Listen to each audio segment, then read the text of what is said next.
Good evening, everyone. Good evening, GANYC. Welcome to our August meeting.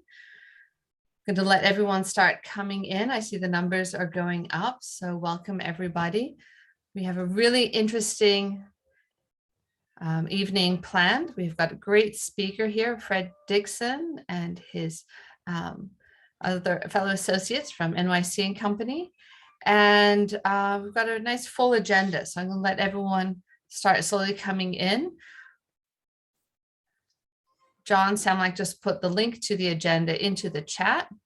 So yes, thank you, Jeremy. Yes, remember to make sure everyone can see your chat comment. Make sure you change the to field to panelists and all attendees. Otherwise, it just goes to the panelists. And our panelists, we have our wonderful board here, as well as our guests from NYC Company. So we'll give everyone a few more minutes to keep coming in. I like to watch the numbers go up, but I know it's a beautiful summer evening. It's nice and cool, which is very good. So hey, Tony, hey, everybody. And when we get to our panelists, please put your questions. We do have some questions that were submitted ahead of time, but if you have any other questions, please make sure you use the Q&A.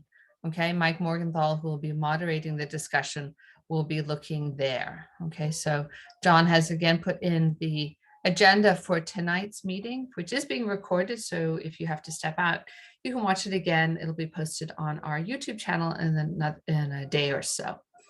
So we'll wait a little bit longer. Okay, I still see a few more people are coming in. So I think I'll give everybody one more minute. Okay, so welcome to the August meeting. And we have our full board here,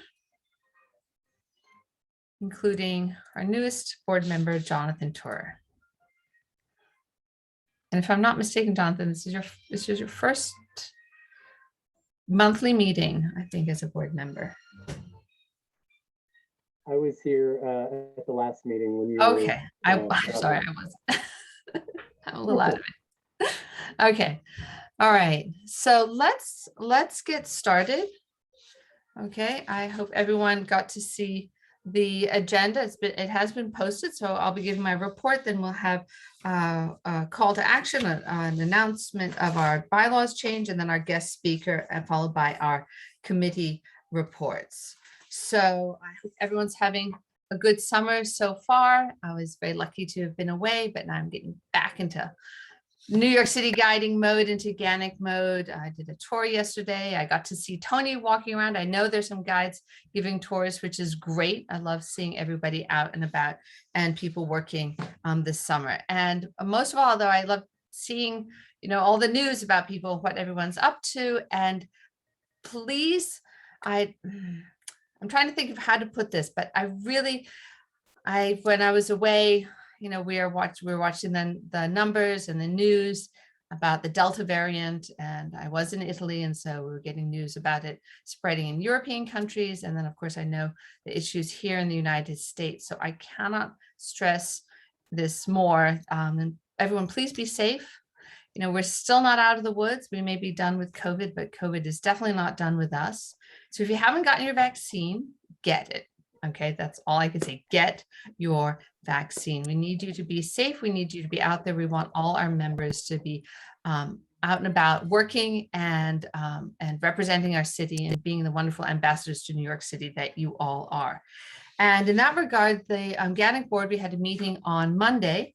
It's our prep meeting for our monthly meetings, and and at that meeting we went over a new policy regarding vaccines and guides at GANYC events. And so I'm going to read you the policy. We went through this very, very carefully. It's something that we all thought over very, very carefully. And so this is the following policy, which is in effect from now on. In addition to complying with municipal and state recommendations such as masking, participation in any predominantly indoor in-person event sponsored by GANYC will require proof of vaccination to attend. As an alternative, a negative COVID test taken within 72 hours of the event will be accepted. Now, what makes an event predominantly indoor?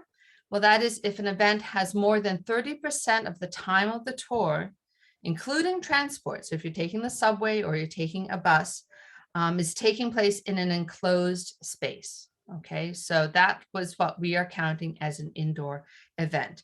Now, venues may change or modify this policy at their discretion. You know, we have no control over venues and their policies. Okay, so this applies to our annual general meeting, the AGM, which will be on Thursday, September 9th at the Museum of Jewish Heritage. And we already know from the museum that they are requiring all attendees to be vaccinated and to fill out a form showing their vaccination status, which includes a photo of the CDC card or a form to show, I believe, even your Excelsior pass. Okay, I'm in New Jersey, so I don't have the Excelsior pass, but I do have a CDC card. All right, so that is September 9th. If you have not been vaccinated, it's August 4th. You still have time to get your vaccines and to attend that event in person. It is an enclosed indoor event, so GANYC policy would be that you have to be vaccinated or show a negative COVID test. But the Museum of Jewish Heritage, they are hosting us. Their policy is you must be vaccinated. So that is the only way you can come in. That is not our policy. That is their policy, which we must follow, okay? This policy will be in effect through the end of the year. Okay, this is something that will be reviewed by the incoming board. We're having our board elections and the new board will convene in January of 2022, and they will re-examine the policy at that time, okay? But let me read this to you all again one more time just to make sure this is perfectly clear.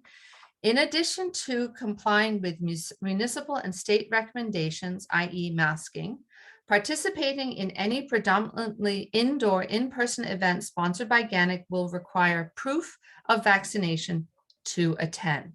As an alternative, a negative COVID test taken within 72 hours of the event will be accepted.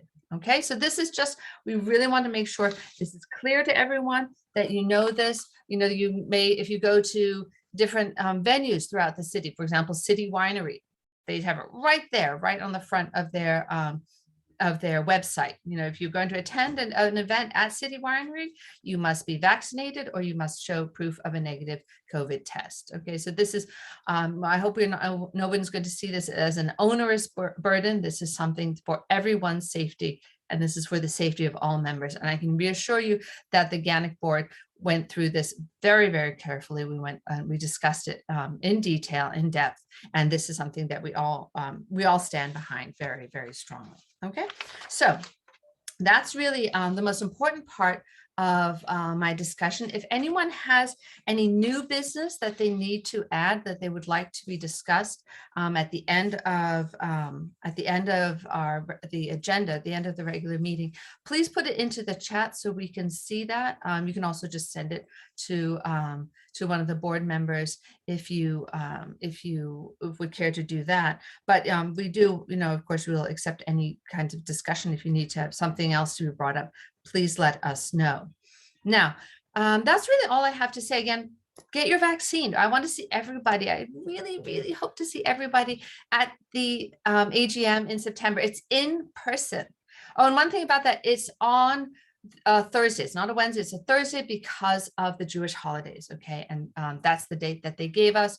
Beautiful museum downtown, and again, you have to be vaccinated, so you have time. Get your vaccine, and we can see each other. We can be together. You know, guides like to socialize. We're more sociable than anybody, and we really want to be together once again. Okay, so with that, I'm going to close my my little spiel of the month, and I'm going to pass this over to Patrick Casey from Government Relations. He has a Government Relations call to action. Okay, so Patrick, take it away. Thank you so much, Emma, and welcome to everybody. We're getting through this. And please, I can only reiterate what Emma said, get your vaccination. There's a lot going on that we all want to participate in. We are social animals. Of course, you know, we are very much involved in getting tour guides back onto the double-decker buses.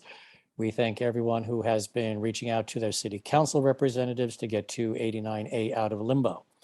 We're also participating with former guides who worked on Big Bus. We are supporting a protest, and GANYC is supporting this, and we encourage those who are available to attend Saturday morning, this coming Saturday morning at 9 a.m. This is a protest against what Big Bus is doing. We're replacing live guides with automated recordings. The meeting place will be at meeting time and place will be at 9 a.m. in front of, appropriately, Fighting Father Duffy's statue in Times Square. The organizers will be handing out pamphlets describing their position, the reasons for having guides instead of recordings on the buses. The emphasis will be in keeping with GANYC's position that it's about public safety and it's about the quality of the visitor experience with live guides. The group, when assembled in front of Father Duffy, will then move to probably the most popular and often used Big Bus site in front of M&M World. And if a large enough crowd is assembled, they'll break off and do some of the other Big Bus pickup spots. It's not a huge commitment of time. It's expected to last no more than a half hour. If anyone does attend, it would be greatly appreciated on the part of GANYC. If you have any video or any photographs, please send them to the Government Relations Committee. That's governmentrelations@ganyc.org. So we can use that material to keep this issue up in front of the public. And there it is, 9 o'clock, Saturday morning, an opportunity to step up with your fellow guides and try to make a change in what is an unworkable, unacceptable situation. This information will be posted through GANYC's social media and announcements tomorrow, so you don't have to scramble and write everything down. It will all be available to you tomorrow morning. And thank you all for listening, and thank you all for your support. And God, I haven't been in a protest in years. It's just time to put those shoes on again. Thank you all. Great. Thank you so much, Patrick. And thank you everyone on government relations who's been working on this, and all guides who are really feeling passionate and getting out there about this really important issue. And if I didn't have to go to work, I would be joining you as well. So yeah, it's a big issue. You know, replacing live guides is a safety issue, along with many other things. And of course, we want all our guides to be working. So thank you, Patrick. Next up, we've got Jonathan Tura, who's going to announce a change in our GANYC bylaws. Jonathan? Hi, everybody. So I just wanted to let people know that we, as a board, are proposing to make changes to the bylaws regarding our voting process. And that process we are proposing is going electronic, 100% electronic. We've done the electronic voting in the past, and it was quite successful. And we are proposing that to be a permanent change. So I'm going to read what the proposed bylaw changes are. Or the way the bylaws work is that we let you know 7 days in advance of our final vote so that you can make comments on the proposed changes. So this will be posted on the GANYC webpage under the, I believe it's going to be under the announcement section, but just look there. And that section will be open for comments. So here is the new proposed language. It says, voting shall be done by secret ballot during the period of time between the November and December membership meetings of the second year of the term in the following manner. A, individual ballots will be conveyed electronically to every full member of the association. B, each full member shall vote electronically using the protocol communicated by the election committee. C, ballots must be submitted by a specific date determined in advance by the executive board. E, the results shall be announced during the course of the December meeting. No results will be announced prior to the December meeting. Admins to the voting protocol may not use their access to attempt to influence the election process. So that's pretty basic. It's basically just an amendment to the prior description of the process to change it to a digital procedure. So again, that's going to be posted to the GANYC webpage. We look forward to your comments. And once the comment period is over, we will be voting on it. If we find there are significant comments to provoke us to change this language, we will re-present the new language with a comment period after that. But we've worked quite a bit to try to craft this in a way that we think makes sense, and we hope that you'll agree with us.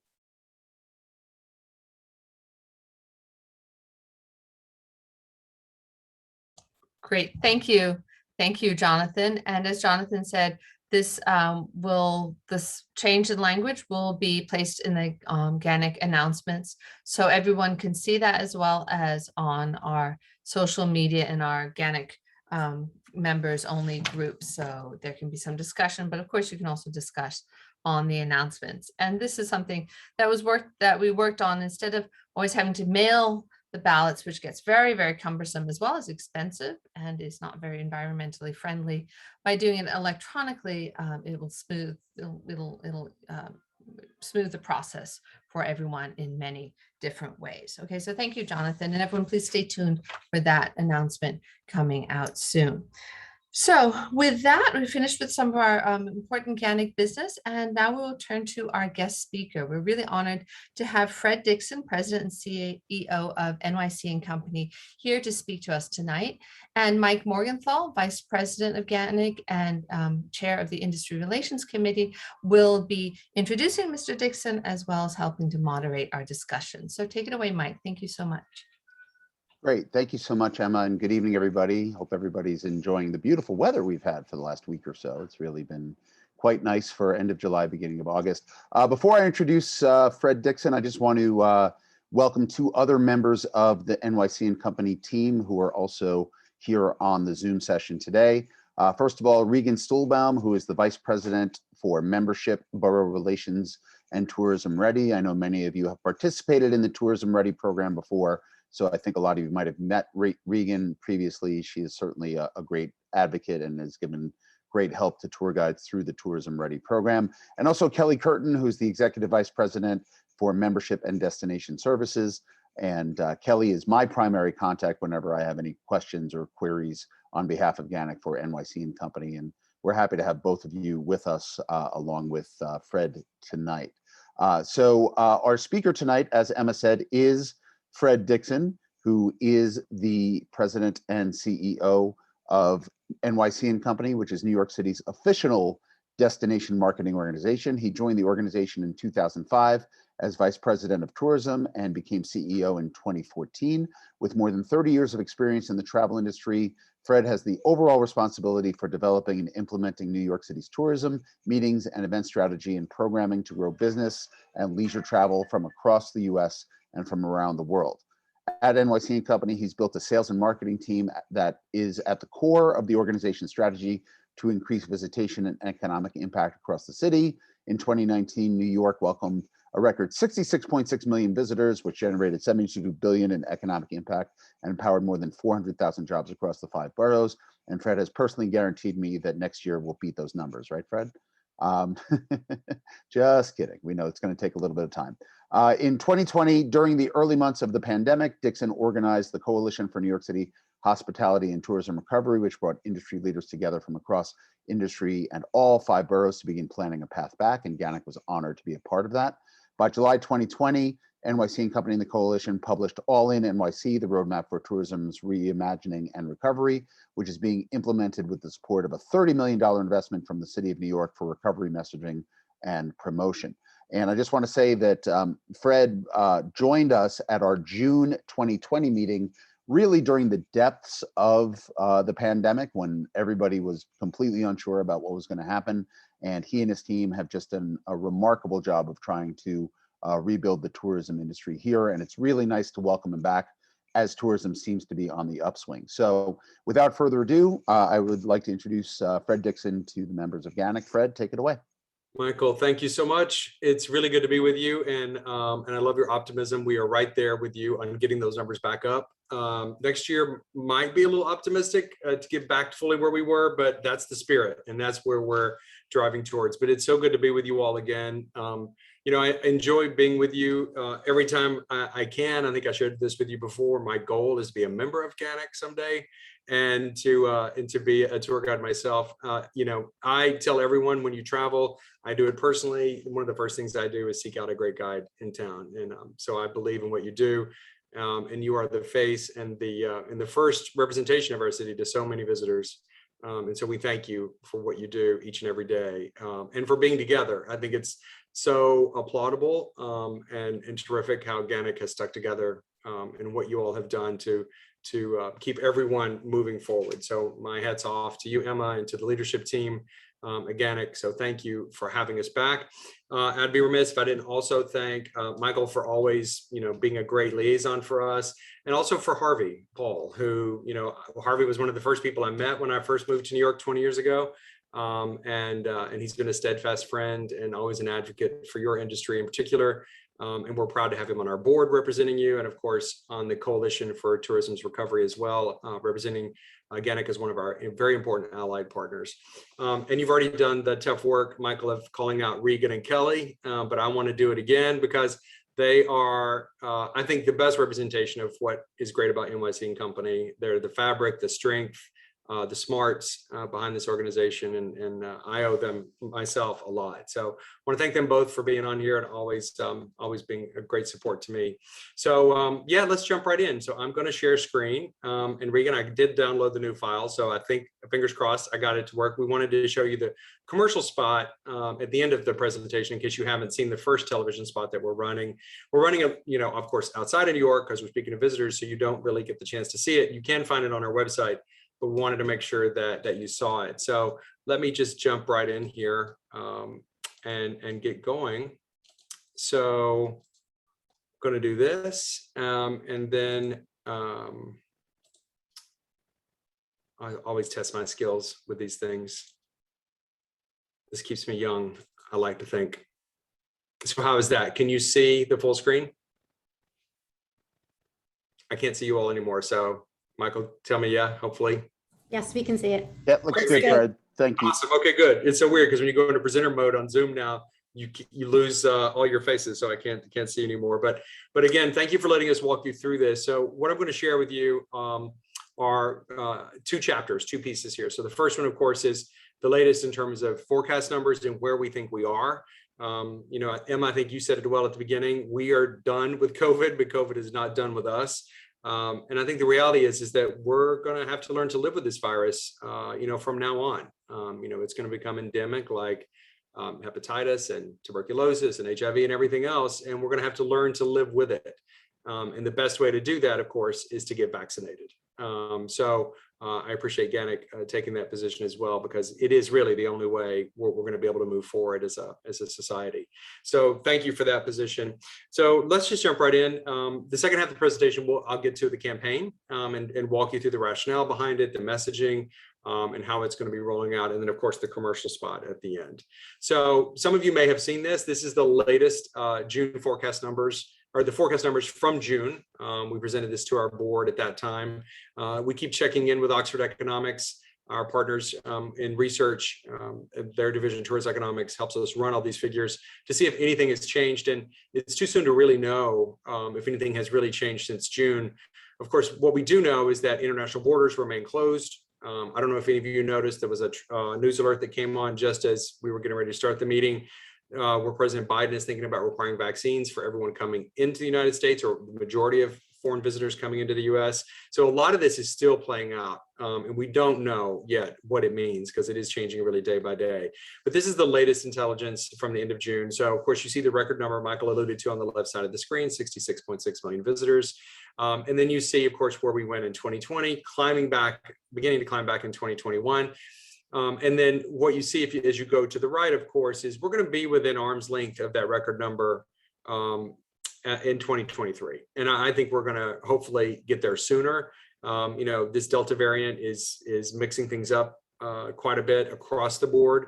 The city is responding in new ways, as you all heard. Of course, the mayor announced the new vaccine mandates for a bunch of indoor activity coming up. So we're going to continue to monitor it. But this is where we think things are going to go, and this is obviously where we're pushing to accelerate. Now, if you dig in a little bit more, this breaks it down by international and domestic. So you see that dotted line represents the 2019 benchmark year. And the yellow bar is total visitors. You see there where I said we're going to be within sort of, arm's length, almost there, 99% in 2023. The red bar is international. You see it's a little further out, 2024, for a lot of the reasons that you all know very well. Not only the issues of reopening borders and global vaccination rates, and the variant, but of course, global economies too. How are economies going to fare around the world in terms of disposable income and people's ability to travel? So there are some questions there, but we think that should be fully back in 2024. And then the domestic number, of course, will come back sooner. This is all leisure, of course, really in 2023, or leisure mostly driven recovery. But when you do break it out by leisure and business, this is a different slide. So here the red is business travel, right? That's group and transient. The gray is leisure, and the yellow is the total. So what you see, if you look all the way to the right, and this, I really wanted to doubt these figures early on. I still think we'll get here before 2025 in terms of business recovery, but things have changed. I think the work from home aspect of life is going to be here to stay for certain communities. Or at least there's going to be a hybrid blend of some of that. People are, sort of changing their priorities and how they want to spend their time in their life. And so many people are opting for more flexibility. So we'll see what impact that has really long-term on business travel. But we are certainly helping encourage corporations to get their employees back on the road, working with group organizers to make sure that, they're coming back into New York and that we continue to bid on group business well into the future. In fact, I had a meeting just this afternoon on the World Cup bid for 2026. And we keep pushing on that. We've been working on that for 4 years now already, and it's still 5 years away. But we're working on group business, throughout, and to make sure that we continue to lay that foundation. But this is what it looks like when you break it out by leisure and business. Now, everyone wants to know, what's going to happen with the international market specifically, and which ones have the best likelihood of returning faster. So what you see here is an index against 2019 numbers. The closer you get to 100, of course, is the level they were at in 2019. So what you see here in the first column, 2021, is Mexico, of course, leading the way. Not a big surprise, right? If you are, and I know you all are out there, you're engaging with visitors right now. You're hearing the accents on the street. It's a lot of Spanish, Central American and Mexican Spanish accents, of course, and South American Spanish-speaking visitors. So Mexico is, of course, performing the best of all of our international markets, because still today, all of Europe, including Ireland, the UK, Brazil, China, South Africa, India, and Iran are all banned, of course, from entering the United States. If you've been in those countries the last 14 days, those borders are still closed. But Mexico is open.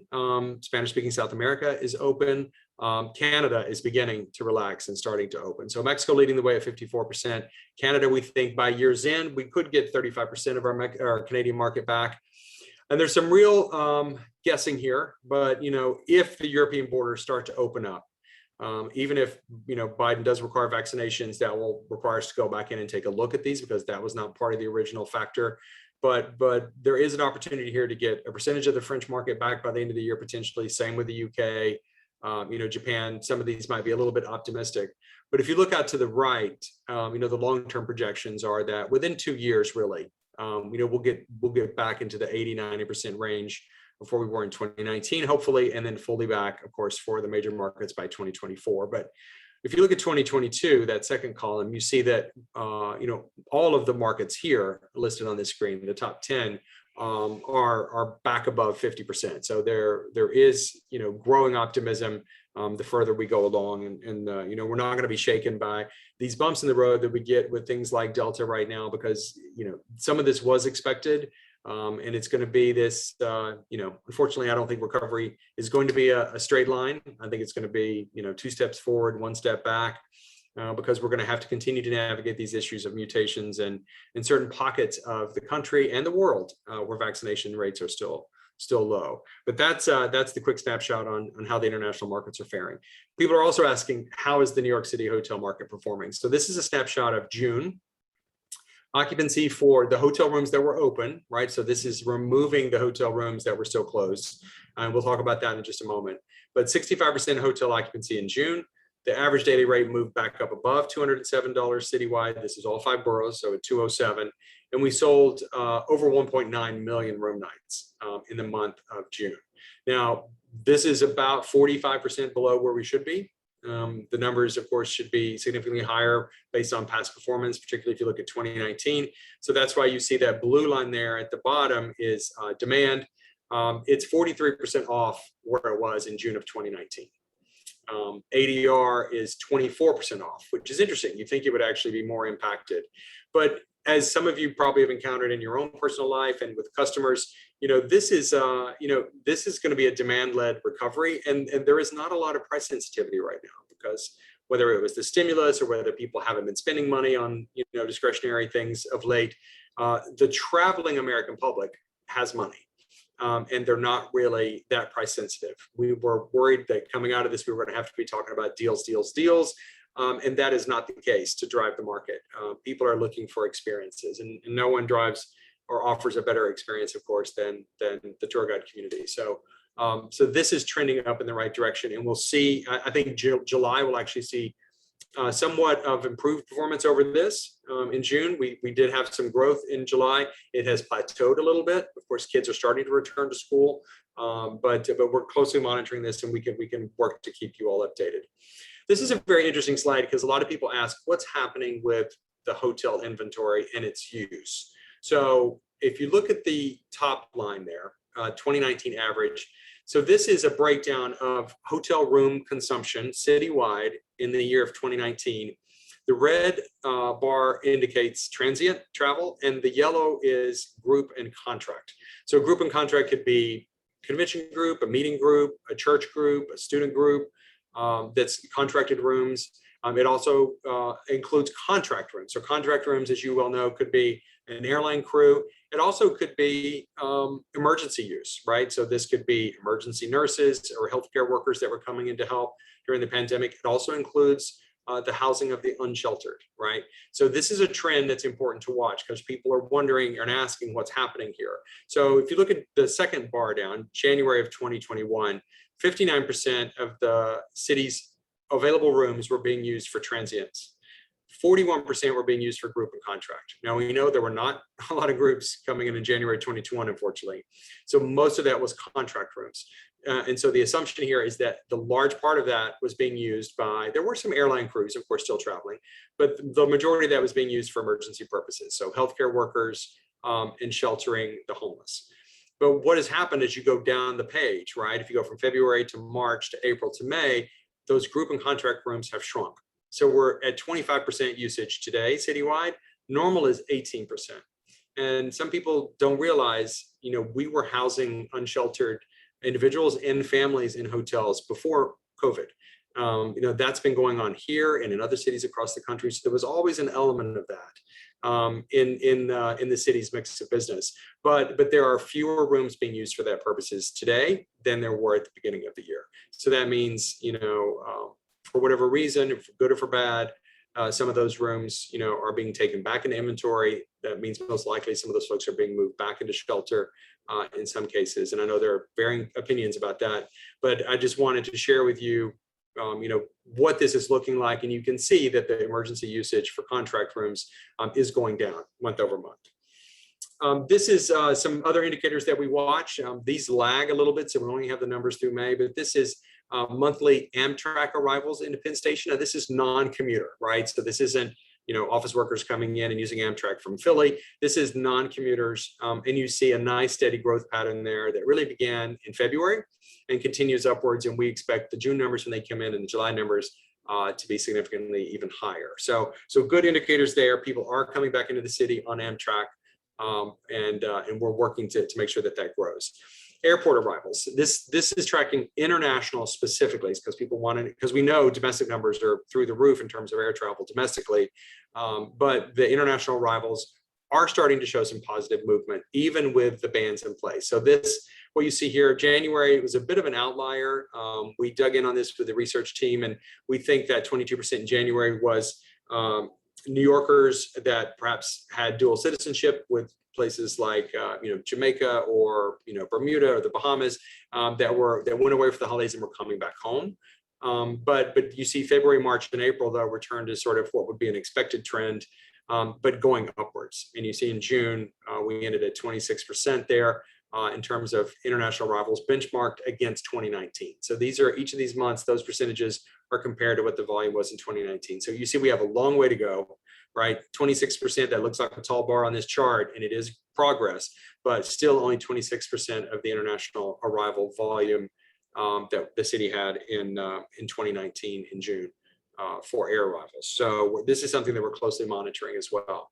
So now I'm going to pivot into the campaign and talk to you about the marketing and promotions that we're doing. You all heard, of course, from the mayor and the announcement that they awarded NYC Company a $30 million fund that came from the American Rescue Plan dollars, the federal stimulus dollars that the city got from Washington.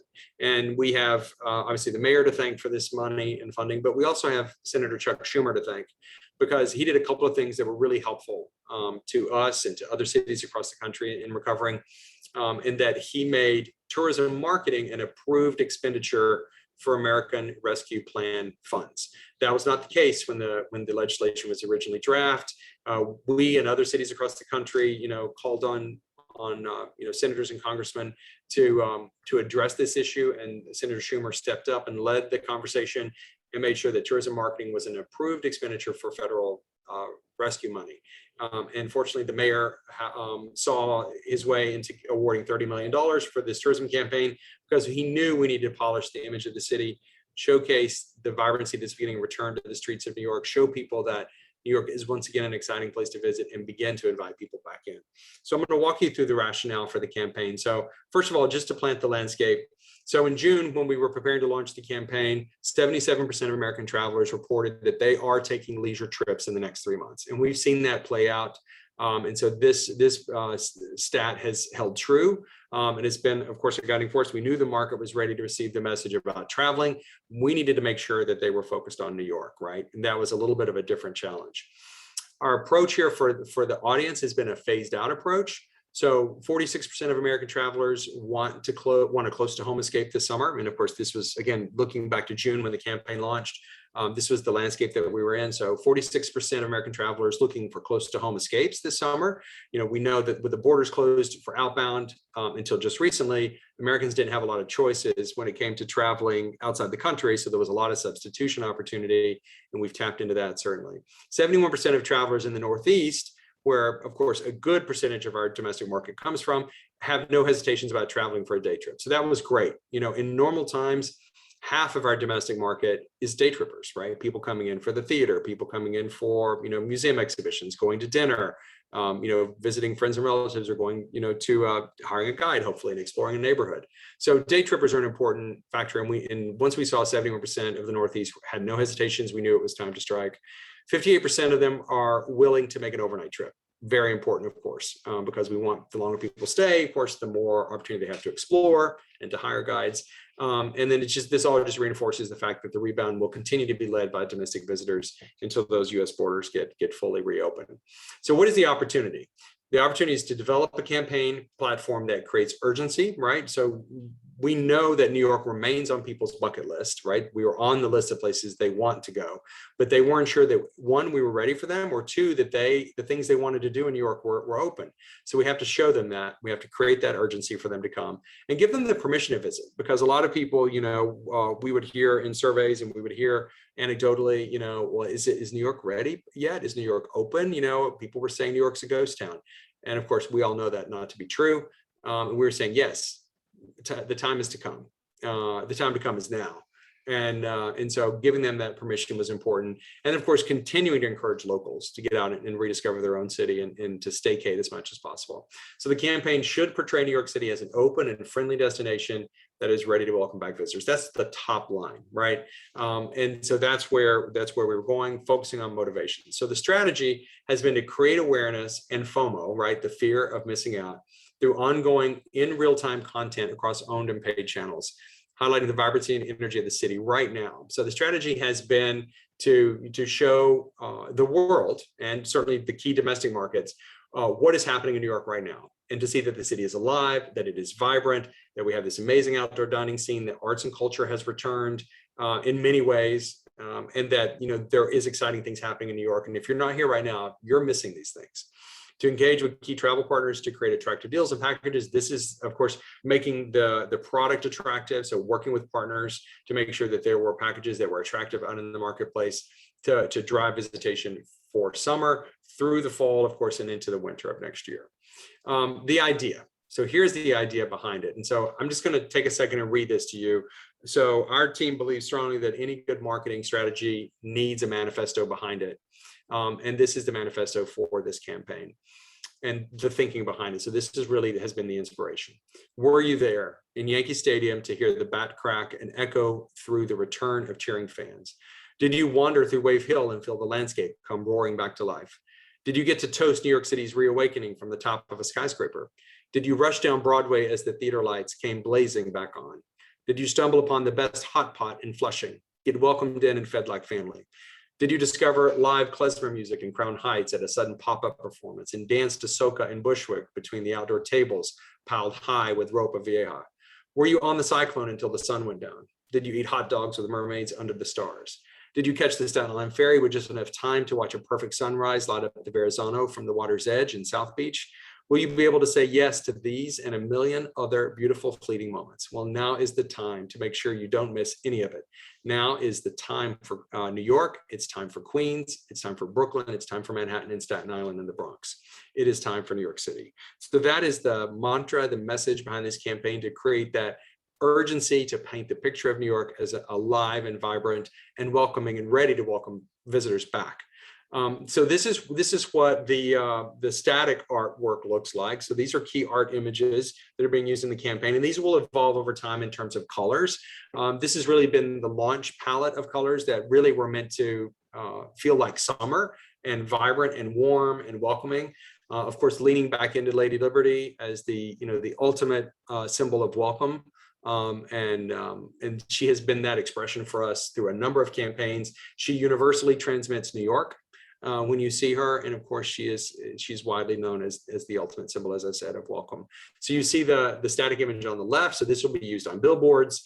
It'll also be used in some digital advertising, and then we have the borough executions, which you see on the right, that we're using in local campaigns that we're going to be using to put focus on boroughs and neighborhoods. It's time for Staten Island. It's time for Queens. It's time for the Bronx, it's time for Brooklyn, and it's time for Manhattan. So it's a really fun, lively, our creative director calls these colors juicy, but they feel really warm and vibrant. And this has been the launch palette, of course. We will evolve this as we go into fall with the second round of campaign, and we'll talk about that in just a moment. And then you see here how it extends, and you're going to see and hear us use this in a variety of ways. It's time for Broadway. It's time for Restaurant Week, which is going on right now, by the way. If you haven't made your reservations yet, you have until August 22nd. It's time for a classic New York City vacation. It's time for Brooklyn. It's time for Little Caribbean. It's time for Arthur Avenue. It's time for Harlem Week. These are just examples of how the campaign is going to be used and extended to showcase all the various parts of the city. And then, of course, we can't forget those important business travelers, the Javits Center, although we heard the unfortunate news today that the auto show has decided to cancel its show, which was opening on August 20th. We still have major trade shows that are moving into the building in August, in September, in October. So we've had a long standing meetings and conventions campaign, speaking to meeting and event planners, called Make It NYC, because if you can make it here, you can make it anywhere. And so we have doubled down on that messaging with this iteration. It's time to make it NYC. And so we're messaging to meeting and event organizers, both locally, regionally, and across the country, and even internationally, to spur them on to book future business for New York right now. And so that is another lively execution here. So how does it work? And when it comes to targeting, we're working with Universal McCann as our media agency, our media buyer, and they have some incredibly sophisticated tools. And so they're able to use big data, which is a scary topic. The more you know, the more it scares you. But also it's incredibly powerful when it comes to targeting audiences and delivering our message. So we zeroed in with the Universal McCann team on 2 segments of the population, right? So not the entire American population does not travel, right? It's a subset that travel regularly. It's a subset that come to New York. Or that want to come to New York or that will consider New York. So we keep zeroing in to make sure that we are spending this money as efficiently as possible to target people who are either travel ready or travel dreamers. And travel ready are defined as consumers who are already actively planning their next trip by leveraging things like their search behavior, or are they visiting OTA websites like Expedia and Travelocity and TripAdvisor? Are they searching out destinations? Have they booked a hotel yet for travel? Have they booked an airline ticket yet? All of that data is available when you work with a media agency. And so we're able to target those that are travel ready with our message. And then travel dreamers. And those are consumers who have shown an interest in travel to urban destinations, but are considered to be more in the consideration or planning or dreaming phase based on their online behavior. So are they going to places like Condé Nast or Afar? Are they reading, travel writers? Are they searching for destinations and following on Instagram? Maybe they've not booked a trip yet, but they're thinking about it, and you can tell they're being inspired. So those are people we want to pull on, particularly if they're looking at urban destinations, if they're looking at arts and culture, if they're looking at fashion, culinary, if they're looking for neighborhood explorations, diversity, all the wonderful things that New York is known for. We're targeting these consumers using these amazingly sophisticated tools through Universal McCann. The media channels that we're using for this campaign are equally sophisticated. So we're using what calls video everywhere. So we're reaching consumers wherever they are and whenever they're consuming video. So video, of course, is a powerful tool here. So the digital media that's being developed for the campaign matches new consumer behaviors. So because now, of streaming services and YouTube, the way people watch quote unquote TV has changed.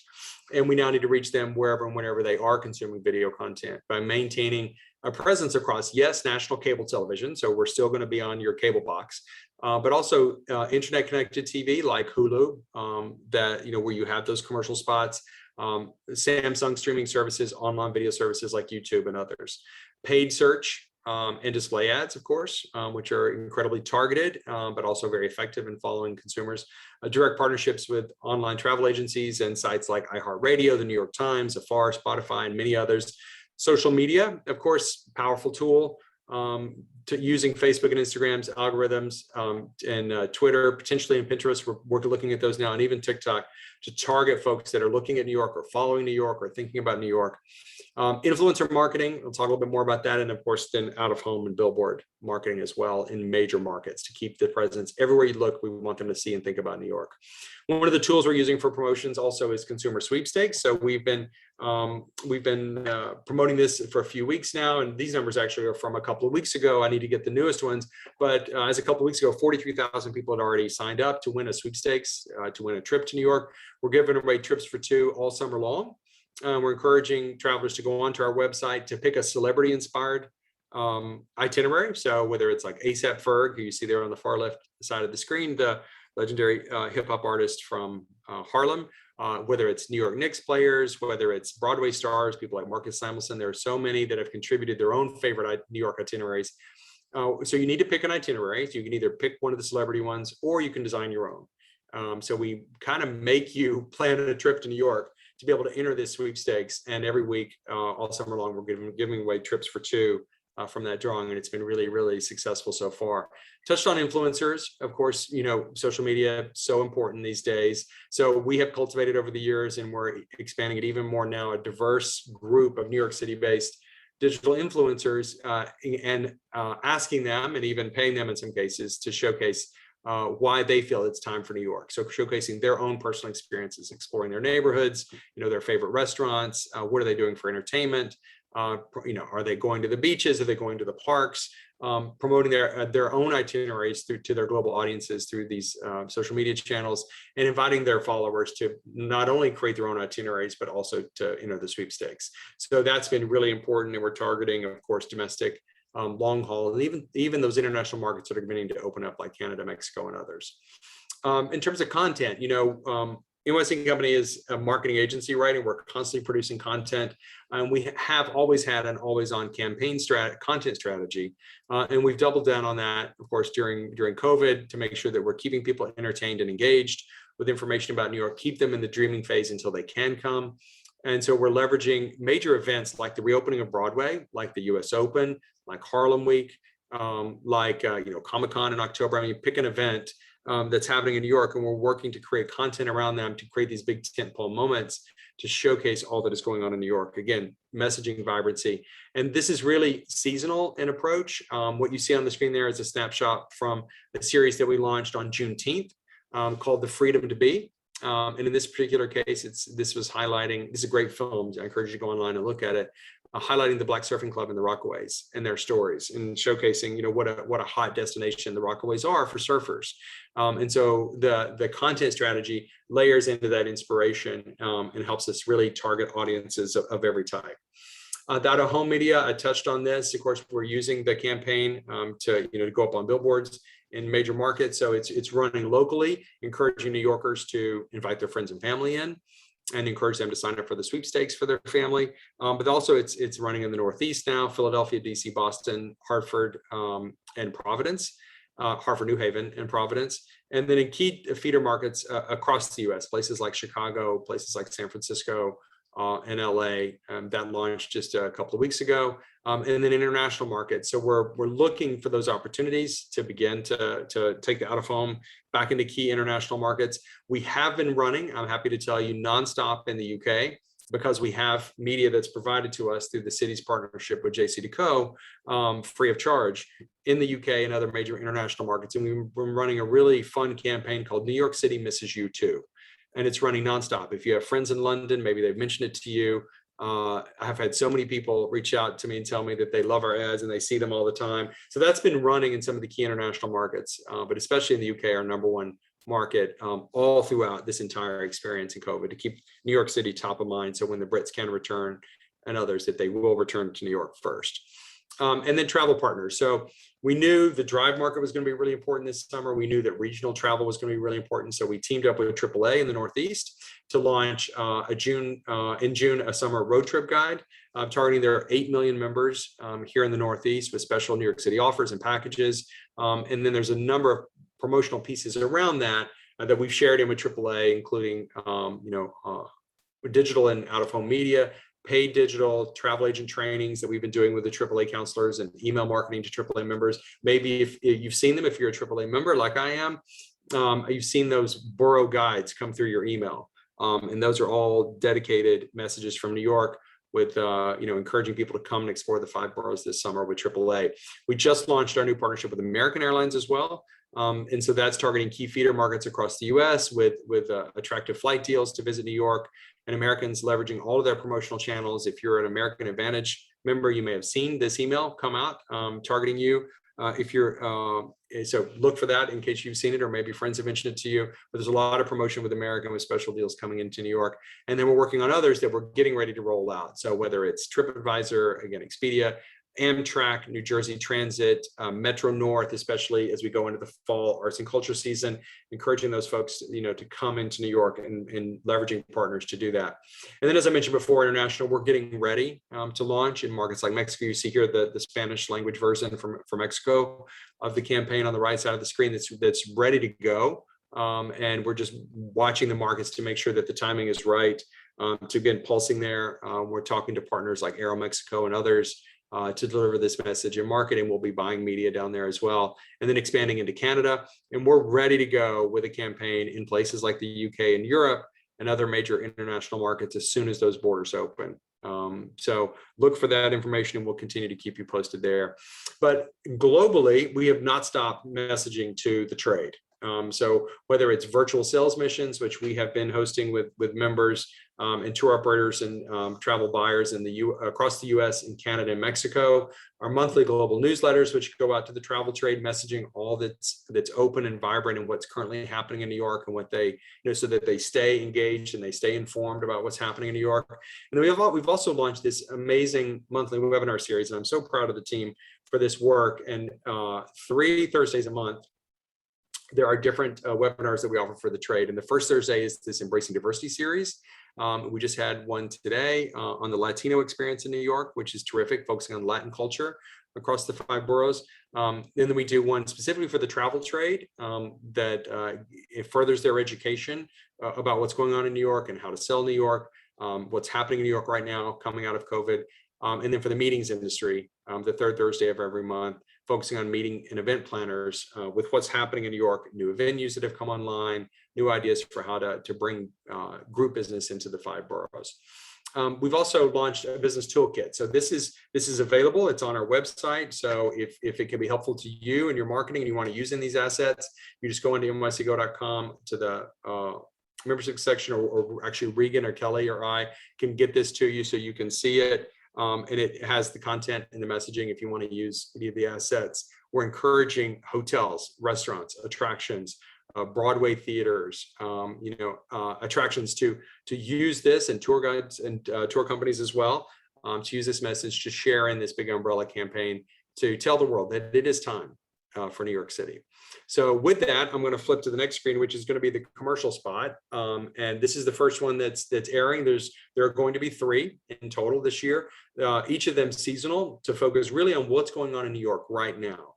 What we've realized, and you all have felt this too, I know, is that over the last 18 months, there's been a lot of negative press out there about New York, and we knew we had to get our own narrative out there. That's what this campaign is designed to do, to showcase the amazing, wonderful experiences that are happening in New York.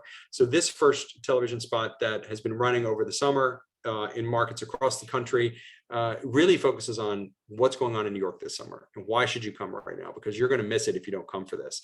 We're about to work on the fall spot, which will come out in September, which will really be all about lights up and the return of Broadway, the return of performing arts, new exhibitions in the arts world. It's going to be really sort of arts and culture focused to showcase the return of the fall art season in New York. And then, of course, we'll move into the holiday commercial spot a little bit later in the fall, focusing, of course, on the world's greatest city to experience the holidays in, and why New York is so magical at the holidays. So those are the 3 iterations, but this is the first one for summer. And we've partnered with someone some of you may know who are my age or older, Nile Rodgers, who is a native born New Yorker, and his band Chic, and their amazing hit, Good Times. So Nile was great to work with us on this spot, and you'll see more of him. And he really wants to help promote New York. We thought, what a better way to showcase to the world that there are amazing things happening in New York than to work with him and use his beautiful song that everyone in the world knows. So here is the summer spot that's running right now. You gotta be here to see this.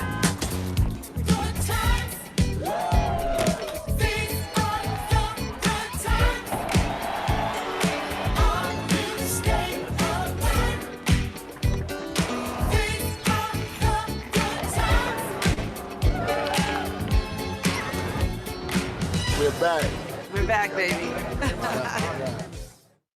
So you may have recognized ASAP Ferg in that last shot there on the left, and that, of course, is Melba Wilson of Melba's in Harlem. And so we just want to thank them. And there's other celebrities. You saw Billy Joel loaned his likeness for the campaign, and Sarah Bareilles, of course, was in that spot. Daniel Boulud. There's so many more that are stepping up and engaging and want to be part of the messaging to say to the world that it's time for New York City and it's time to come back. So thank you all for letting me share that with you. Michael, I know that you had some questions. I think some that you collected in advance, and I'm happy to take any questions from anybody else. If I haven't worn you out by now. That's really great, Fred, and what an amazing presentation that so many people were commenting in the chat that they were really enjoying it. And I think that just one thing, it's always great for us to get the 30,000-foot view, because we as tour guides on the ground, we deal with 5, 10 people at a time, 20, 30, maybe 50 if it's a busload. So we get stuff anecdotally, but it's great to see kind of the 30,000-foot view of the numbers and the concepts that you guys are putting together, and to help drive visitors back to the city, which we wouldn't be in business if we didn't have visitors. So we thank you and Regan and Kelly and your entire team for that. We do have some questions that were sent in advance, and I'm just going to run through a few of them with you. Certainly either Emma or Fred, or let me know when you've had enough. We can certainly call it a night, but we certainly appreciate everything you guys are doing. You did hear at the top of the meeting that GANYC as an organization has been working very hard to get tour guides back on the double-decker buses, and both pre-COVID and obviously since COVID has come and hopefully is going now. So my first question is, what is New York City and Company doing to encourage tourism businesses in general, but specifically perhaps those double-decker bus companies that are members of the organization to rehire live guides for their buses? We feel it's obviously a safety issue, but also one that doesn't provide a robust experience listening to a recording as you're driving around the city. So I don't know what your perspective on this. You might know there's a bill in the city council that addresses this as well. So if you can speak to any of that, it's called Resolution 289A. So is New York City and Company taking any active role to try to encourage tourism businesses to rehire people, specifically tour guides? Yeah, no, absolutely. Happy to address that. And I think it's worth just reiterating again, while we're at the 30,000 foot level, just to remind everyone about our structure and how we're set up. We're not a policy shop because we are quasi-governmental. We were founded, many years ago, but we hold a marketing contract with each sort of administration of the city of New York. So our current marketing contract, of course, is for specific marketing services. And so it ties us as an agent of the city in that way. So we're not actually able to lobby. As a nonprofit, it actually violates our nonprofit status because we're not registered as a lobbyist. So we have to just walk a little bit of a fine line. But in saying that, we, of course, and I think, Patrick, you said it so well at the top of the program, it's all about public safety and quality of experience, right? So those are two things that we would never, ever argue against, and we'd always be for, and we want the tour guides to have as many job opportunities as you possibly can. So what we do, while we can't publicly take a stance on any pending legislation in the city council or in the state legislation for that matter, or state legislature rather, is we use our soft influence to make sure that the city council knows, what the industry's position is, and that that City Hall and the mayoral staff know what the industry's position is as well. And so although I'm not a commissioner, I sit in a lot of the commissioner meetings. They kind of treat us like a city agency, but we're not technically. We're nonprofit. We're all private employees, and so we just have to walk that fine line. And so I appreciate that you guys get that. So when it comes to things like this issue, like Resolution 289A, we would always say that this is a great idea, and that this is something that needs to happen, but we're not actually able to go out and be in front and lobby the city council because it is in violation of our contract with the city of New York. So, because in other words, we would be, living in two worlds at the same time. But having said that, as I said, we would always advocate for public safety, and if asked for comment, we would absolutely support you in any way. And if there was ever any testimony that we could give and support, we'd be happy to do that. And we will be there to support you guys in that way. That's great. And I know that's appreciated. We've certainly been doing our best, but any support we can get would be greatly appreciated. Kind of along the same lines, there's been a proposal floating around the city council to create a mayoral level office devoted to tourism. And I was just wondering what your perspective on that would be, whether, I know a lot of other cities around the world have that and we don't here in New York City. Do you think that is something that's important for the rebound of tourism here? And what would such an office be able to provide to the tourism industry? Yeah, it's a great question. I think you're referring to a bill that Councilman Vallone put forward a couple of years ago.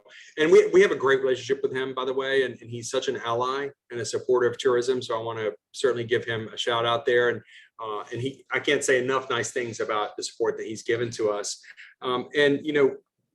Having said that, it's difficult again for us to comment on legislation publicly in these ways based on what I said just a moment ago. The administration handles negotiations with the city council on these pieces. But what I will say is that that resolution did not come with any budget. So it was really just another layer of government that NYC Company is already filling that role. And you've seen some cities in the country that have created two organizations, and it's not exactly the most productive environment. And so we would encourage any new conversations about any new tourism efforts to include funding, because we need new additional promotional dollars to be able to promote this great city So I'll have to just probably leave it with that, Michael. I hope that's okay. Okay, yeah, absolutely. One last kind of political question that you can dance around once again. We understand the position we're putting you in here. So Eric Adams, who is the Democratic nominee for the mayor, office of mayor, and that makes him the likely next mayor, he has made some comments in the past that New York is for New Yorkers and not for people from Iowa and Ohio and places like that. And in some contexts, that sounds like he might be anti-tourism. So what steps do you guys take to make sure that even though you can't lobby, that our city and state officials understand the value of tourism and support it in a way that other cities do as well? And are you concerned about a potential incoming administration that doesn't necessarily view tourism the way that we all do and perhaps earlier administrations had as well? Yeah, no, I appreciate that question.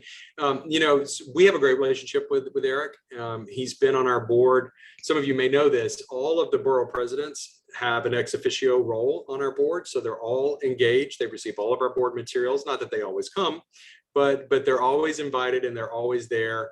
And so we have that strong working relationship with him and his team, the same way we do with all the other borough presidents. And I've met personally with Eric just as most recently as January of last year, before all of this COVID craziness began. I think he understands tourism, and I think he appreciates the business that we're in. And I think he will be supportive. Our board, has taken it upon themselves, as they always do, to make sure that all of the candidates running for office know about tourism, know about the work of NYC Company, and they carry that voice and that message for us in many ways. And all of the candidates, were briefed on what NYC Company does, the importance of tourism, particularly in this environment. We think that there's reasons to certainly be optimistic going forward. And I think that strong working relationship with Eric Adams will continue. And if he ends up being the mayor, we certainly will look to work very closely with him. That's great and really encouraging. And I think that's very instructive to know that all of the borough presidents sit on an ex officio role along with Harvey Davidson on your board. So we appreciate that. That's right. Somebody submitted a question about the MTA, an organization that certainly holds a key to a lot of the tourism, especially as you're promoting the local tourism in the bounce back here. How does NYC Company work with the MTA to promote tourism, and how can tour guides specifically take advantage of some of these programs? And kind of as an offshoot to that, you've probably heard this many times, but many tour guides and others around New York City lament the demise of the Fun Pass, the one-day, all-day MetroCard pass. And we're wondering if there's any way to push to get this to come back, especially perhaps with the launch of the new Omni system. Yeah, and we lament the loss of that too. We used it for FAMs. We used it for for visiting journalists, and I mean everybody loved it. And we have a really strong working relationship with the MTA, thanks to Kelly in particular, and Regan too. We work with them all the time in an ongoing way, and they've been obviously incredibly supportive and a very important partner. And we did ask them about the Fun Pass and Omni, and as of now, they are working on obviously some special rates for special programs. They don't have any plans at the moment to bring back that one-day pass, but we will continue to ask them about it, certainly. But they did make an interesting point. They have the 7-day pass, which is $33, I believe, right, Kel? Right, 33. And so even if you only use it for 4 days and you rode the subway at least 3 times a day for 4 days, you would make back that money. So it was an interesting point. We all know the challenges financially the MTA is in right now. I don't know that they're looking at any new discounts, but I think they certainly appreciate this conversation, and we'll keep pushing for it because we believe in the importance of that. And the new Omni system is so cool. We finally caught up with London and other places that were doing this a long time ago. And we think that as this continues to roll out, there'll be some opportunities to engage them on this further. Great. Any overall advice on tour guides either engaging with or utilizing the resources of the MTA to make our businesses better? That's a great question, and I invite Kelly to chime in on this one too. The MTA has been a great partner in a number of ways. And so any ideas you have, we're happy to help try to convey them to them. Whether it's promoting neighborhoods, they're very engaged, of course, in making ridership something that is automatic and something that is easy. It's something we still have to educate visitors on. because international travelers are a little more adept at public transit more than some Americans are. So we always have work to do there, but they're great about promoting our programs. They're great about promoting, neighborhoods. And I think, neighborhood exploration is something that's important to them. And you all are obviously key to that. There could be something there to explore. Kel, I don't know if there's anything you'd want to add to that. No, I think, Fred, you said it perfectly. We really have a wonderful relationship with the MTA. And I think one of the very few COVID silver linings has been like people are working together like never before. And we've been actively working with them. And they were happy that we brought this question up. And you all saw that there's a change in leadership over there right now. But they were happy we brought the question up, and they're going to revisit it. So any ideas, if you want to funnel them through me, I'd be happy to take them to the MTA. That's great. Thank you. And certainly I hope all of our members know that certainly they could use me as the funnel to pass information, or the board to pass information and suggestions to NYC Company. Do you guys have time for 2 more questions? Emma, do we have time for 2 more questions? Fred, you okay for 2 more questions? Yeah. Okay. Somebody posted in the chat, and I think it's a valid question. It certainly seems like the city feels a little bit dirtier than pre-COVID. And this is something that our guests have been commenting on, and are just, I mean, New York is always suffers a little bit compared to other cities because we don't have back alleys like Chicago and to hide our garbage. But it does seem like things have gotten a little bit dirtier and grimier, and to the point where tourists are noticing it. So in terms of everything that you guys are advocating for, is there any sort of specific promotion or channel to try to just help the city beautify itself once again, and really stand out as a clean world-class destination, or at least as clean as it can be? Couldn't agree with you more. And every time I pass a pile of garbage, I just think, we missed an opportunity there, didn't we? When we were laying out the city somewhere with it. We didn't have a big fire in 1871 to rebuild. That's true. So I guess we have to count our blessings on some level. But I mean, this is something we talk to the city about all the time. I mean, Kelly, I don't think there's a week that she and I go through that this issue does not come up and we're not conveying it to someone at City Hall. And in fact, it was a big point of conversation when the mayor came to Times Square. He met recently with the Times Square constituents, of course, to talk about public safety in the wake of the shootings that happened there. And so sanitation is always rising to the top. And I think this is an area that we in the private industry can more engage in. And it's something that I think we will continue to push on. The bids do a terrific job where and how they can to make sure that they're supplementing city sanitation. But I think there's more that needs to be done. And as more visitors come back into the city, we need to make sure that we're presenting the best face we can. So we agree with you on this point, and we will continue to push on it. Absolutely. And I think with the change of administrations, it's going to be a real opportune time to double down on this notion. And I think that's one of the pieces that Eric Adams in particular, really understands. Great. It's something we all have a stake in. So I think that's absolutely, it's great for the private sector to get involved in as well. And then final question, and this certainly Kelly and Regan, you guys can feel free to weigh in as well. Just wanted to give you guys a chance to discuss the benefits of joining NYC Company for small independent tour guides, especially those of us who may be hard pressed to cough up any additional marketing money. Why is joining NYC Company as an individual tour guide or a small tour operator beneficial, worth the investment? No, and we appreciate that opportunity for low commercial. But we also recognize budgets are not big, and we recognize that membership isn't for everybody. So I think what Kelly and Regan will chime in and probably support me on this is we want to do what's right for you all. And membership has a lot of benefits to it, particularly if you're offering a regular scheduled tour product, or if you have, an offering that is always on. It can definitely come in handy. But when it comes to perhaps customized tours, or if you're working in a one-off way with clients, it might not be as great a value for you. And we totally appreciate that. And we certainly don't want anyone to make any investments that aren't going to be a great return for them.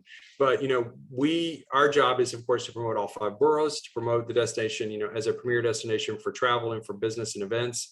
And that includes, every vertical. So whether it's hotels, restaurants, theater, arts and culture, entertainment, and of course, tours.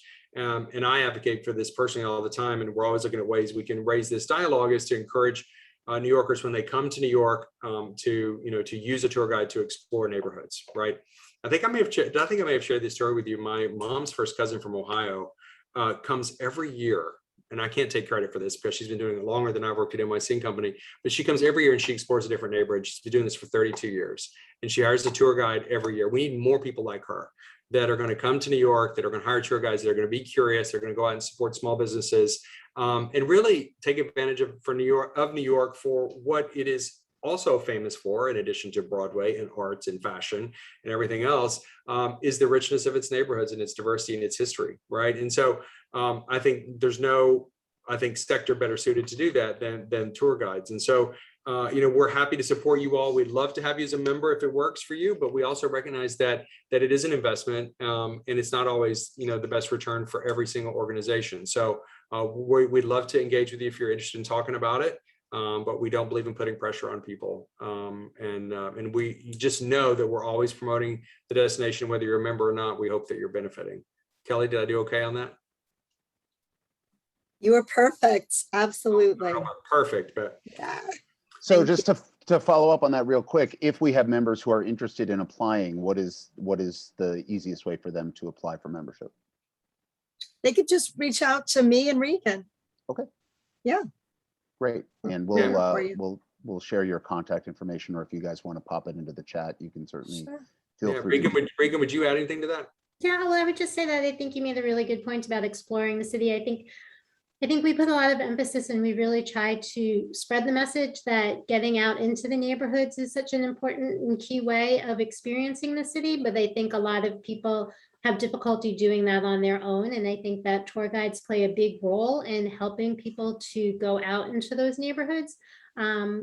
So we would love to sort of be able to collaborate on those efforts, and especially for anybody who has static products. So if you do run regularly scheduled tours, it's much easier for us to promote that than to promote a customized tour. So if you have an actual product that we can promote out to people, particularly in neighborhoods, please let us know, because we can definitely help to boost that.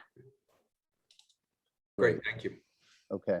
So we have taken a lot of your guys' time, and you have been, Fred and Kelly and Regan, you've been super informative. I think it's been a really, really great presentation that hopefully has opened the eyes of our membership as to the role that you guys play, and also what you're projecting for what's coming down the pike. So we really appreciate it.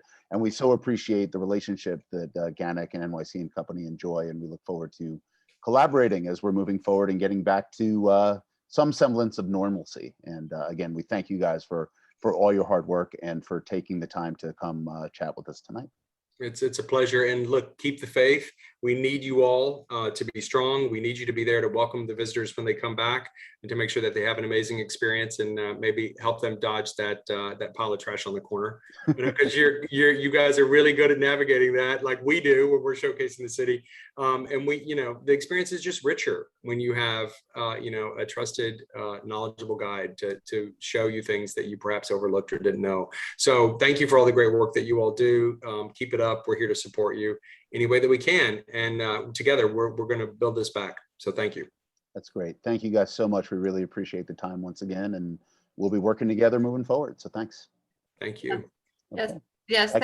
Thank you all. Really, bravo on that great presentation, Kelly and Regan, and Fred too. You do so much work, and really the tour guides, we do appreciate it. And I love seeing those NYC and Company ads. And I can tell you, and I mentioned this in the chat just anecdotally, I mean, I was away for 3 weeks in Italy, and every Italian I met was just dying to come to New York City. So really, I think as soon as the international borders open, we will be once again drowning in the tourists. I mean, I hope we will be, knock wood. I don't want to jinx anything.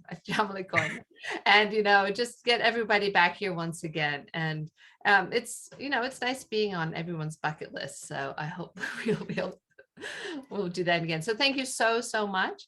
And again, for members who are attending, this will go on to our YouTube channel. And yeah, we look forward to collaborating with you. And of course, if you need anything from GANYC, from our board, we've got Mike and Harvey, who are our great liaisons, but any of our board members, we're always here to help out. So, if NYC and Company, if GANYC can do something for NYC and Company, just say the word when we're here. Thank you. All right. Well, thanks, guys. And you're welcome to stay. We have committee reports coming up. So if you want to hear those, you may want to step out too. So totally understandable. So thank you, guys. Thank you very, very much. Thank you. Thank you so All right. much. We'll hope to see you all very soon. Hope so. Hope so Okay. too. Take care. Okay. All right. Thank you. So what we're going to do now is, like I said, we'll move to our committee reports. And I'm going to bring in our first one will be from Nina. So Nina, I'm just going to add you as a panelist. It takes a couple seconds, and we'll have Nina coming on. She should be popping up right now. Okay, great. Here you go, Nina. Okay, so, all right, Nina, you're all set whenever you're ready. Go ahead. Yeah, hey there. Hi, everyone. I usually submit a report with all our honorary members. And so I'm just going to read a little bit of the report, and that's the upcoming FAM tours. And most of them are in person.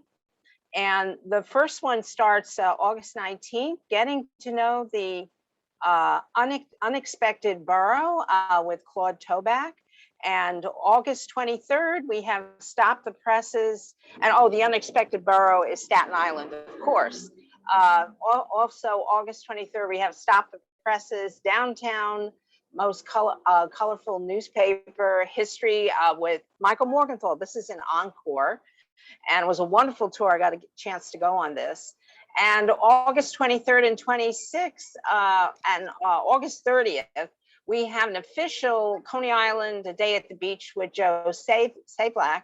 And Joe does also a lot of other tours. And you can just contact him at Joe Sablack at Live. And he does his own registration. And he's going to have sort of an unofficial tour August 23rd and 26th. And this is going to be on Brooklyn Heights Part 2. August 31st, we're going to have a special Exploring Historic Newark, New Jersey. It's a combination walking tour and bus trip with Mark Landman and Andy Sidor.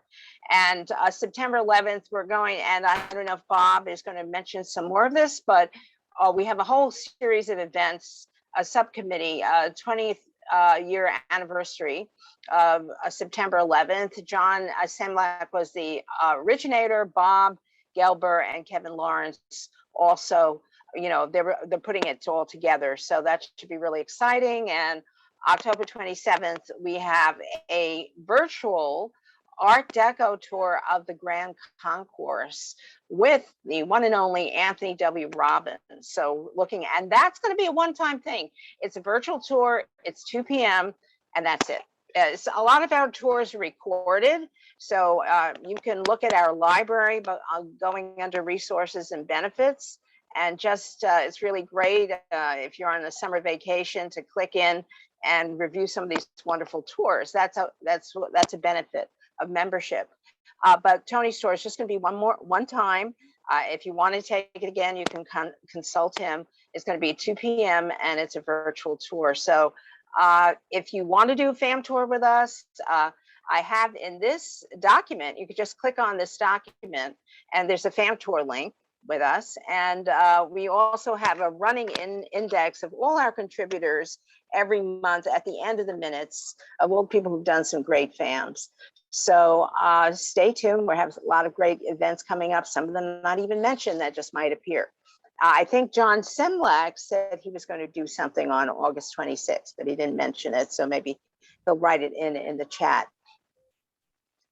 And the next Education Committee meeting will be, I believe it's August 24th at 6 p.m. And we'd be happy to get your feedback. So see you then.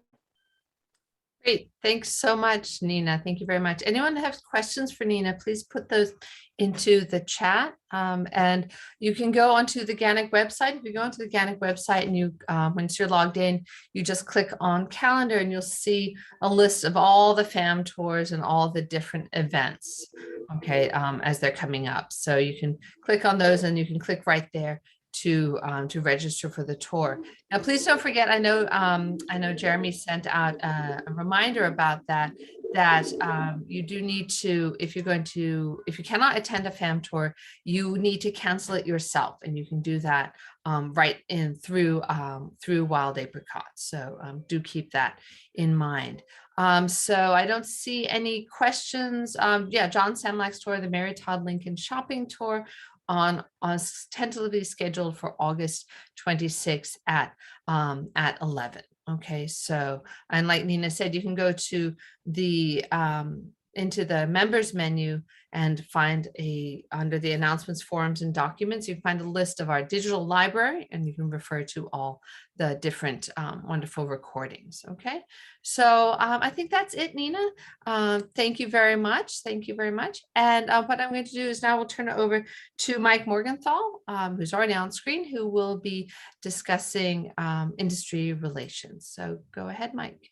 Great, thank you, Emma. And just one quick follow-up to the discussion from with Fred Dixon. He ran through the campaign, which obviously they put a lot of money in, and that TV ad is actually the first TV ad they've run in 10 years.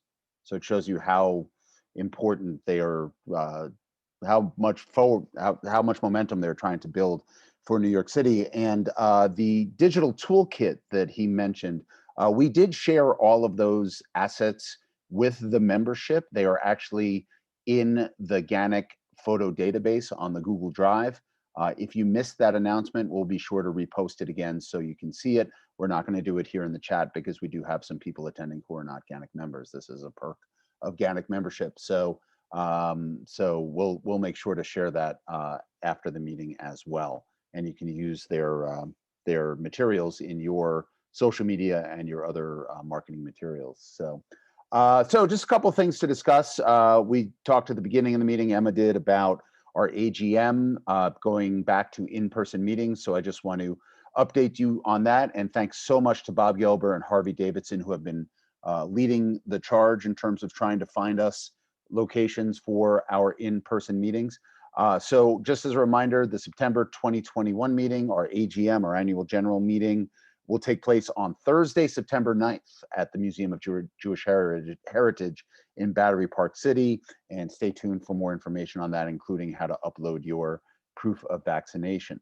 We are still scouting around for an October venue. The meeting date is scheduled for Wednesday, October 6th. I know Bob and Harvey have a few irons in the fire, but as always, if anybody has any suggestions for a potential meeting space, we would love to hear from you. Email industryrelations@ganyc.org. That goes to both myself and to Bob Gelber. But just make sure you include contact information for whatever venue it might be. We don't want just a blind suggestion about where we can have a meeting, like, hey, let's have a meeting at Madison Square Garden or something like that. We do have the rest of the year lined up, though, so that is really exciting. November 3rd, we will be going to the Victory Theater on Staten Island. We were actually scheduled to go there in April 2020. That was the first meeting we had to cancel due to COVID. So we're thrilled to be able to go back and visit this wonderful venue and learn all about the Victory Theater and pay our annual pilgrimage to Staten Island. For December, we are returning to the United Palace Theater in Washington Heights, but we really wanted to go there, and unfortunately they didn't have any availability on Wednesday, December 1st, so we have decided to just push the meeting back 1 week. So it's actually going to be Wednesday, December 8th, and you know what? I just realized it. That means that we're not going to be conflicting with the Rockefeller Center tree lighting, so maybe it has a silver lining after all. We will make sure to put plenty of notice about that out, but the December meeting, which is when the results of the election will be announced for the next board, will not be on December 1st, but rather Wednesday, December 8th at the United Palace in Washington Heights, which of course has hosted us in the past and is a wonderful venue as well. And we're starting to plan venues for 2022 as well. So again, any suggestions are greatly appreciated. Email industryrelations GANYC.org. Second thing I wanted to mention is Bob and I did attend NYC and Company's business card exchange back on July 8th. It was the day after our last membership meeting. This was their first networking event held in person since COVID. And Senator Schumer did make an appearance and got a huge ovation for what Fred was talking about, including tourism marketing in the recovery plan budget. So that was really nice to see Senator Schumer. He actually led everybody in a round of New York, which was interesting to say the least. But just a word about these events. We try to go to these, myself, Bob, Harvey, whenever they are available. They're usually quarterly. We use these opportunities to connect with members of the travel trade to promote GANYC and tour guides, and also to scout out for venues for membership meetings and potential industry partners. So just as an indication, the companies that I touched base with and have started emailing with after the meeting include, and Bob as well, Summit One Vanderbilt, the new observation deck that's coming along, and we're talking to them about perhaps having a site inspection, fingers crossed. Victor's Cafe in Midtown, the TWA Hotel, the Frick Madison, the Jewish Children's Museum, the USO, who seemed interested in perhaps developing some programming for Fleet Week, and the Whitney. And that's just a few of the people that we rubbed elbows with at the event. So sometimes people ask, well, what is our relationship with NYC and Company, and how do we take advantage of it? This is one of the ways we do, and we're looking forward to future networking events as well that we can represent GANYC at. And then last but not least, I just want to return to an idea that we discussed a lot earlier in the year, and that is the revised industry partner program. I have kind of put that on the back burner the last couple of months as we've been concentrating on a few other things, but I am planning on diving back into it in a couple of weeks, and we are hoping to launch the new program by October. So stay tuned for more information on that. We're just kind of have to work out a few more kinks and then make sure all of our ducks are in a row. So it could launch sooner than that, but our goal is to have it launched by the membership meeting in October. So with that, I'm happy to take any questions, but otherwise that is our report for this evening. Great. Thank you, Mike. Does anyone, if anyone has questions for Mike, please just put them in the chat, and we'll keep an eye on that, and Mike will see that as well.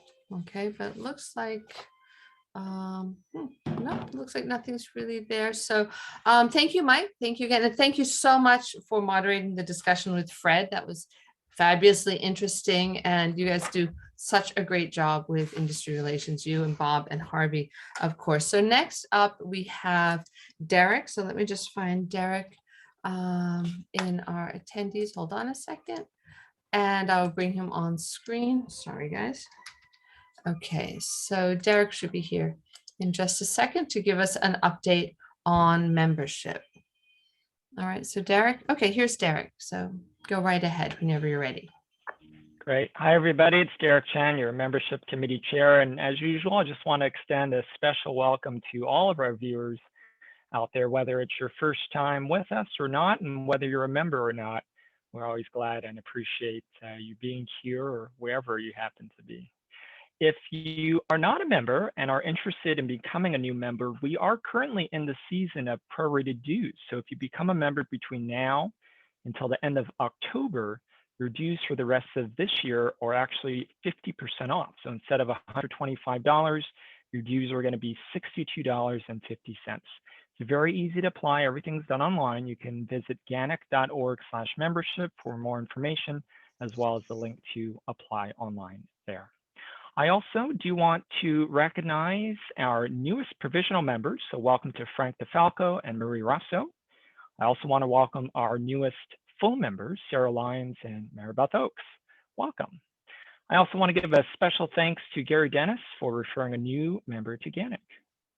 And I also want to note that our current active GANYC membership right now is 324.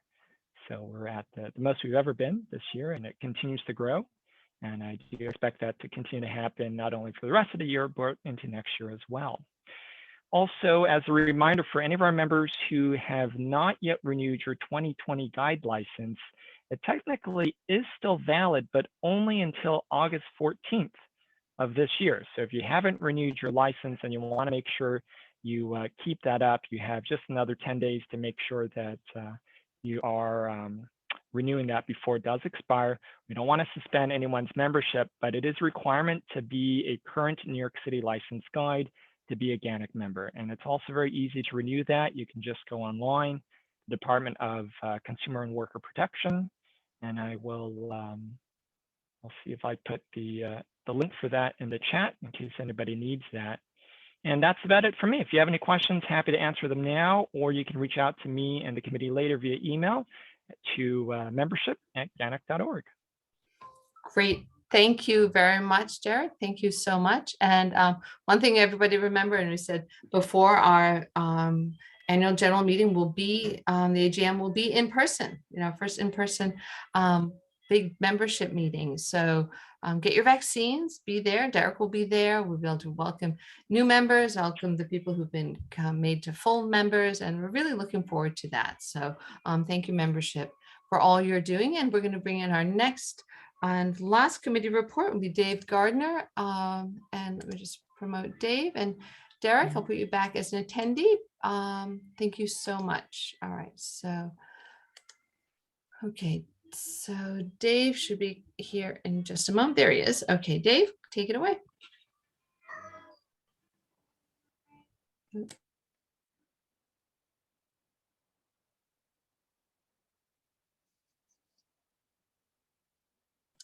Oh, Dave, we can't hear you right now. You want to check your speaker?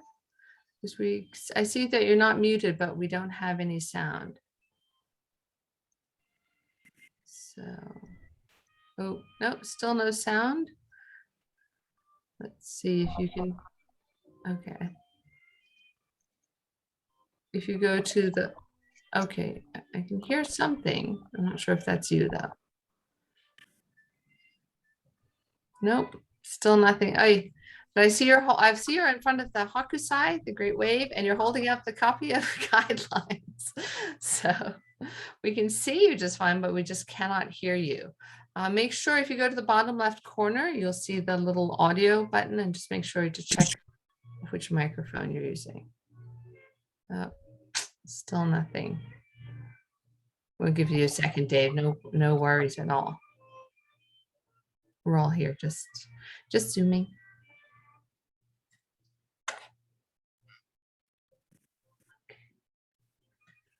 Well, Dave, if you want to put in chat what the next deadline is for guidelines newsletter, I think that's probably what you're here for. Okay. And no hat this time. All right. I'll give Dave a moment.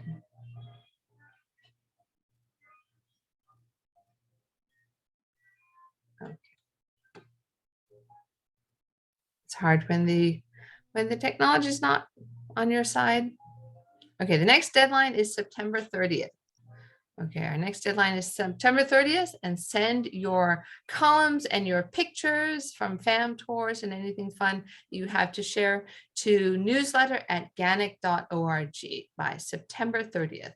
That will be for our fall winter newsletter. All right, sorry, Dave, but hopefully you'll be at the AGM and we can see you bounding onto stage in person and be able to hear your presentation. So thank you, Dave, and we'll definitely, I bet you get your microphone fixed as soon as I get you back to being the attendee. So, all right, well, thank you, Dave.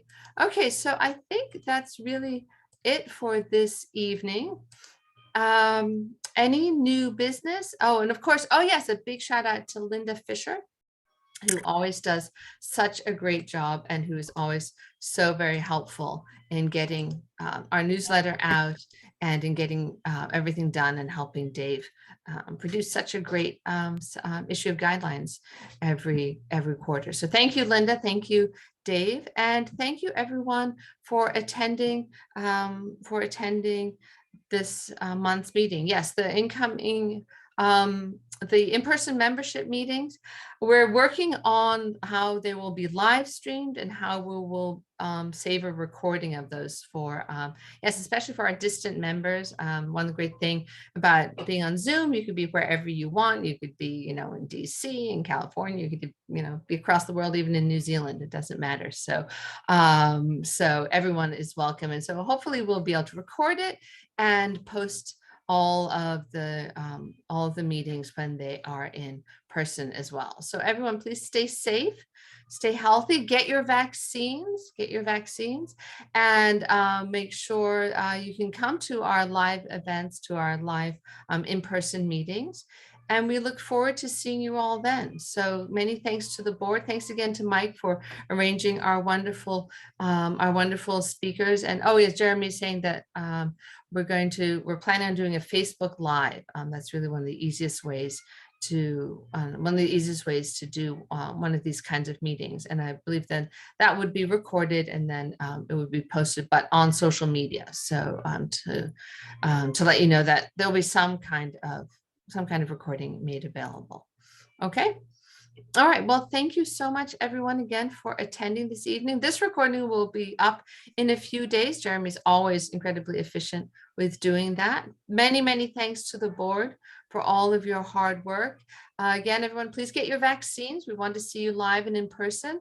And stay tuned because we'll be having announcements and information coming out over the next couple of weeks, especially about our 20th anniversary events for September 11th and other important matters. So thank you so much, everyone. Have a wonderful, wonderful evening. Stay safe, stay healthy, and we'll see you all in September.